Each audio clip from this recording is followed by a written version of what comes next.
welcome back to Nittany Game Week. Time for our Impact interview. And this week's guest was a former Nittany Lion player, fantastic player, but I think he's made more of an impact on the women's volleyball team. Certainly currently has not one but two daughters on the defending national champs, a Super Bowl champion, and, as we'll get into more later, an avid outdoorsman. Joe Jurevicius, thanks so much for the time, Joe. We really appreciate it.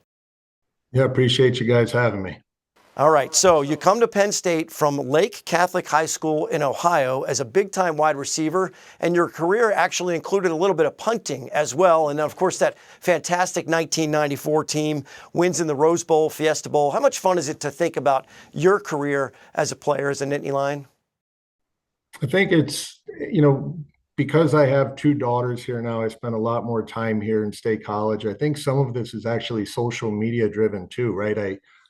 What I get to see now, not having really any skin in the game, is State College for what it is. It's awesome. I feel like I've seen more as an adult than I did when I was in school here, probably because I didn't know a lot of this stuff was around here. But in terms of the memories, seeing Beaver Stadium, obviously kind of reacquainting with Jay Paterno, the Paterno family, my teammates, some of my roommates.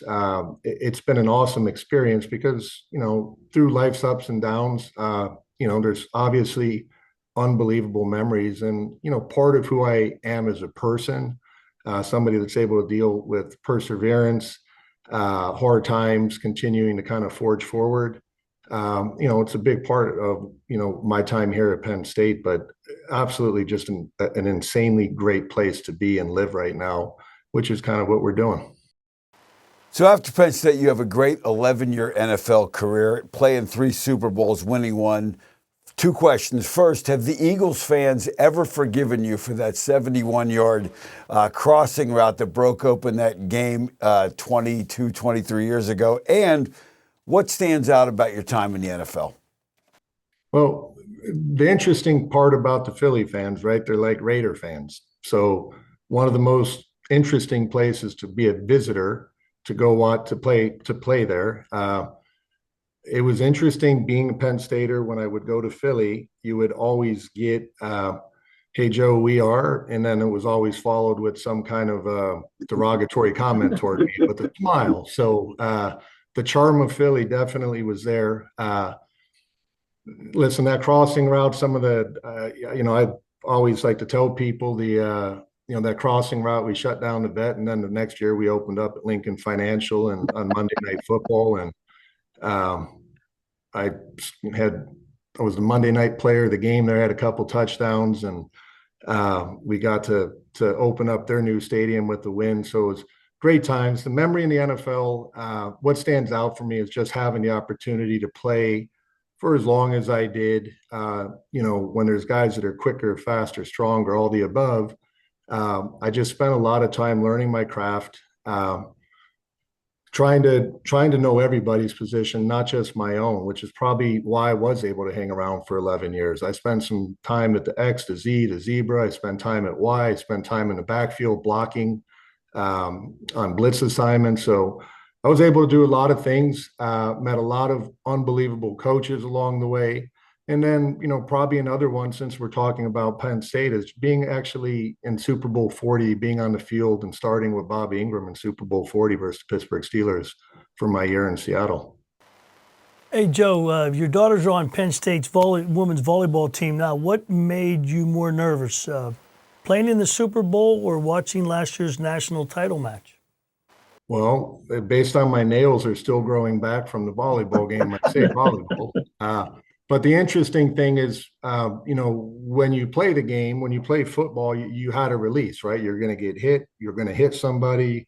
There's a lot of things that are going on during the game. And in volleyball, as a dad, for the people that truly know me, I sit up in the corner by myself. And I watch the game kind of, of course, as a dad, but, I push my kids. I think that comes with the territory, but it's definitely hard watching your girls out there. Again, I just want them to be part of something special, which they were last year. And I don't want that to stop, right? I think sports gives you a lot of life lessons. So what may be hard now will probably make something a lot easier for you in the future. So as hard as it is for me to watch them, I know the benefit that a place like Penn State will be for them in their future. Well, you mentioned the match, Joe, and I guess they know where to find you up in the corner. But away from that, they may not be able to find you because you may be outdoors. You're just such an avid outdoorsman. When did that come into your life? The fly fishing, the big game hunting. What is it about the outdoors that really appeals to you? I think it's the peace and tranquility. I spend a lot of time by myself, right? If you said some people like to go to the beach, and I've been to Africa by myself. I've been to Alaska half a dozen times by myself in the backcountry. But an interesting story. So I grew up fishing. I grew up fishing in Cleveland on Lake Erie, walleye, perch. And then when I was playing with the Giants, and you guys know Kerry Collins, Kerry was my quarterback there after my second year in New York. Kerry had spent some time down in Carolina hanging out with guys like Wesley Walls, and Kerry had actually asked me if I wanted to come by the house and go deer hunting. Deer hunting not too far out of New York City, and deer hunting in New Jersey. So, well, sure, I didn't know anything about it. Drove over to Kerry's house. He gave me some camo. I remember scurrying about 20 feet up in this tree, up into a tree stand. It was really small for my big rear end. And I remember kind of like clutching the tree stand because I was afraid I was going to fall. And this is the funniest part. About an hour and a half into this hunt, a deer had walked underneath, a little buck had walked underneath me, and I was hooked. And from that day forward, I can honestly say that every single day of my life, at some point, I've read or studied something hunting or fishing related since that time. But I became actually hooked on hunting from Kerry Collins when I was living in New Jersey and playing for the New York Football Giants. To Kerry Collins, we asked him this question that I'm about to ask you. If NIL had existed in your college days at Penn State, who would you have wanted to do a deal with? Now, Kerry Collins said CC Peppers because apparently he ate a lot of cheesesteaks there. But is there a place or something you would have wanted to do an NIL deal with in your day? Well, considering I spent a lot of money on two things back in the day, one of them was Myers Dairy Milk. I used to get milk delivered to my apartment all the time. Chocolate milk, white milk, get the bottles. It was real nostalgic. And the other one, it's now a Sheetz, but there used to be a smaller gas station on Atherton. And it was like my wife and my kids going by Starbucks. They can't pass it. I had to stop at this gas station to pick up Grandma Ut's kettle chips. Oh, not the good healthiest Lord. thing, but I could still, like, now if I see them, I grab a bag. So I would say probably those two things stick out for me. Calls, both of those. They are good calls. Hey, one thing too, in the NFL, you were teammates with Penn State guys like Kerry Collins and Bobby Ingram. What did those Penn State connections mean back then? Well, I think Kerry Collins, I have a funny story.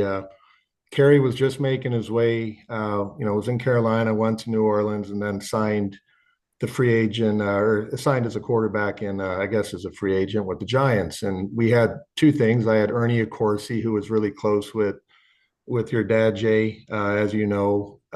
He was our general manager out there. So I got to know Ernie really well. Ernie would wear Nikes and white shoelaces and for every home game. And then Kerry comes in, and obviously I'd spent a lot of time here with Kerry Collins. One of our first training camps practices in Albany, upstate New York, I had ran a slant route, and I did something wrong on the slant route, and Kerry chewed my ass out, and I was mad. And just because he made it a point to get after me. And so after practice, Kerry came up to me and put his arm around me and said, "I'm sorry, dude, but you're the only one I could do that to. I got to buy you dinner tonight." And he was just trying to set a precedent in training camp. He was just kind of trying to set the stage that he was going to be a leader. He was going to hold guys accountable. And what I did wasn't bad. He just felt that he needed to get after me as a proving point to the other guys on the team. But, I mentioned Bobby Ingram and being able to play with Bobby in Seattle for the year, going to a Super Bowl with him, being locker mates. His locker was right next to mine. We would talk stories. Bobby and his wife Dee and the kids would come over the house. When Bobby's daughter passed away, I drove out to Baltimore to just surprise them and, give them a hug. But I think those relationships go a long way. And again, you can tell you've been through battles together, not only at the pro level, but obviously the college level. So I think playing against so many different guys over the years, there's a real benefit. It was a benefit not only from a playing standpoint, but as a friendship that I got to play with a lot of guys that I'd started that relationship here at Penn State. Well, Joe, who knew you were door dashing before it was even a thing, right? You had milk being delivered. But I have a quick one for you, and then Jay's got one. But I wanted to ask you about what you would talk to this year's football team about after the whiteout loss. I mean, you guys had that expectation, the pressure being number one, being within that title hunt when you were there at Penn State, and you take a tough loss like this, and it doesn't always go your way. How do you continue to move forward, do you think, this year's particular team? Because every team is different, right? You have your expectations, but we're talking about understanding and evaluating what this team is doing. What kind of message would you deliver to the guys as they try to stay focused on the goals that are ahead of them? I think what's interesting about it is, listen, it's out there. The record versus the top teams hasn't been the best, and that's unfortunate. But the reality is, I think as a player, you have to look at everything that you're doing and can you give a little bit extra? Look at your weakness, hone in on it, figure it out, spend more time trying to study what those mistakes are and go out there. So at some point, I think it's, every man does have to look at themselves and give just a little bit extra. I know when a coach comes in and, needs to give that speech, you hope it doesn't fall on deaf ears because, that's part of the game, but you play a tough team like Oregon. Unfortunately, it wasn't, not to sit here and play Wednesday quarterback, but, when they lined up on the last play, I was a little bit leery of it, just watching from a TV copy, watching the TV broadcast.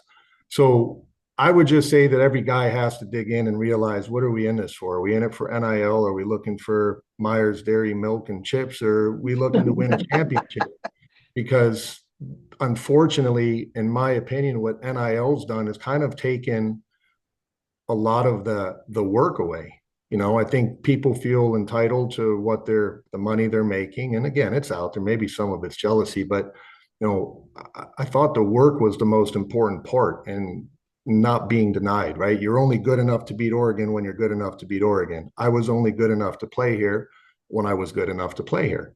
So I think it's a mentality, to be honest with you. I don't know if anything can be said. I just have to think what's important to you. And I know for me, I like winning. I'm sitting doing this interview from a ping pong table at the house that we're renting until our house is done in Spruce Creek. But I'm trying to beat the hell out of my wife and my kids when I play them in ping pong here because that's just how I'm wired. So I would just say from a competitive side, what are you in this for? Do we want to win the big games? Then do what you have to do that's extra, right? We all have extra time, even though our days are filled up. 5, 10 minutes, 15 minutes of extra film work, whatever it is, does add up.